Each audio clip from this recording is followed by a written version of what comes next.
So I was at this party, just chilling, and then this girl comes up to me and gives me her phone. And then she says, "Can you take a couple photos of me and my friends?" And me being naive, I took a couple photos and I gave it back. And then they were like, wait, you gotta take it from different angles. You gotta tilt it back. And then 3 hours later, I realized angles are very important in photography. A small change in angle can completely change how something looks. Let's say you're an average bowler. You have no variations, but you have some control and the pitch is doing nothing. So you go good length just outside off. And as you can see from the batsman's point of view, this is fairly hard to face. If you bowl 6 of these, the batsman's gonna get it. The pitch's not doing anything. And after the third one, probably is gonna hit you. So what do? Well, what if you were to bowl the same ball, but you bowl from a little wider of the crease, Let's give it some spice. Still bounces in goodish length. And I'm using a ruler so that you can see there is no swing, there's no spin or nothing. Well, what does that look like?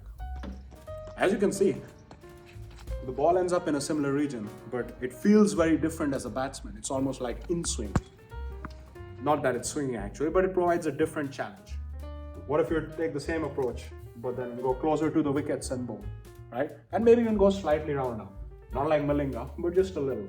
What does this look like in actuality? Well, it actually feels kind of like an outswinger, and as a batsman you feel compelled to play at it, even though you can see the line is actually way outside the stumps, right? So if you look at how all 3 of these balls feel to play, it's completely different. And this is bowling the same ball, by the way. I've not done any variations. And this is where the strength of angles comes in. Now approach 1 is very nice, but let's extend upon it. Let's make it even better. So you got your straight ball bouncing on good length, hitting just outside off.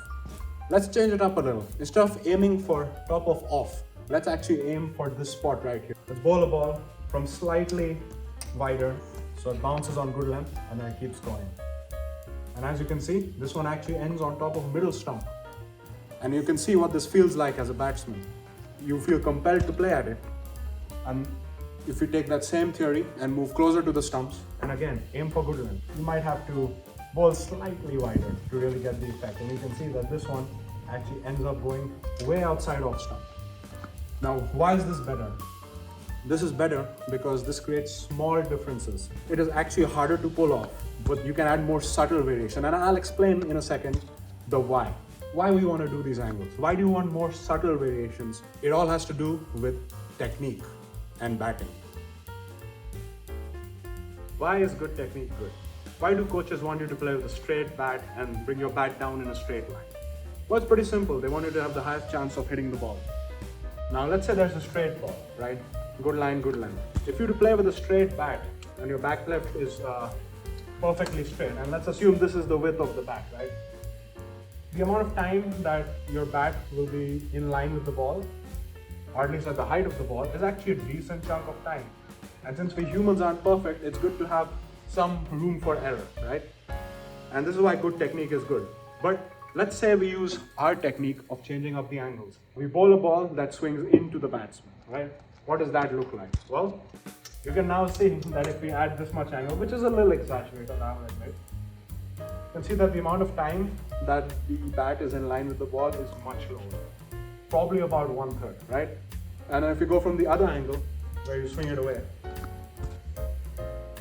this is less exaggerated. You can see it's only about half the time. Now there's a way to deal with this as batsman, and that's simply to change the line with which your bat comes down. Like for example, if it's swinging in, you simply angle your bat the same way as you're hitting it. But here's the thing, who specifically practices this? No one. And now of course, if you play against swing, you will have done some training. But I doubt any batsman in the world is equally adept at playing all 3 lines. So how do you go about actually bowling this, right? Because yes, you're only bowling one ball, but you actually have to make sure it's not going for wides, right? So I would start off with approach 1, where you just aim for the top of off. And actually, I like that approach even better than approach 2 in most cases, because what if, let's say you practice bowling at good length, but the batsman is standing 2 feet up. It's no longer good length, right? Instead, focus on giving a batsman the feel that the ball is coming in. Swing, technically, or that the ball is going away. That's more important than the exact spot. But let's say you want to practice this. The easiest way is, rather than thinking of, okay, I'm going to take my run up from wide and run up like this, and then I'm going to throw the ball in, reframe the pitch in your mind.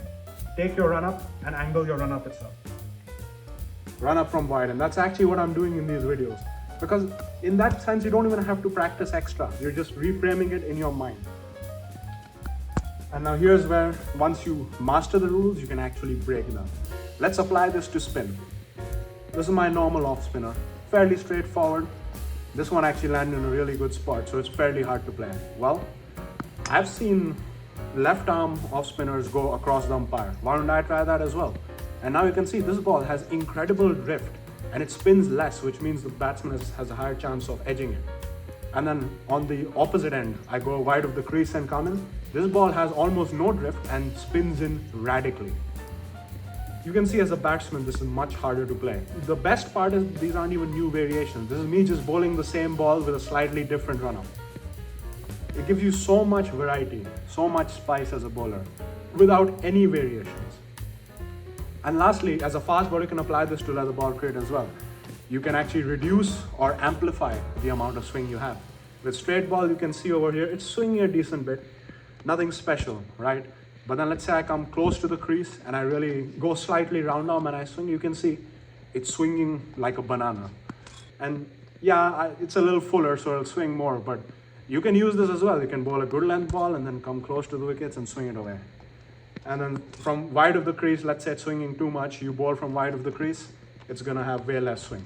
Anyway, I could make a whole video on this, which I will. But you apply these concepts and you become a much better bowler without learning anything new. In conclusion, you have seen angles are very powerful. They take a batsman's technique and use it against himself. But in the end, it's just a tool. What's important is how you use it. That's why my next video is going to be on how you can read batsmen like a children's book. And you can apply this technique to be even more effective. So I will see you next week.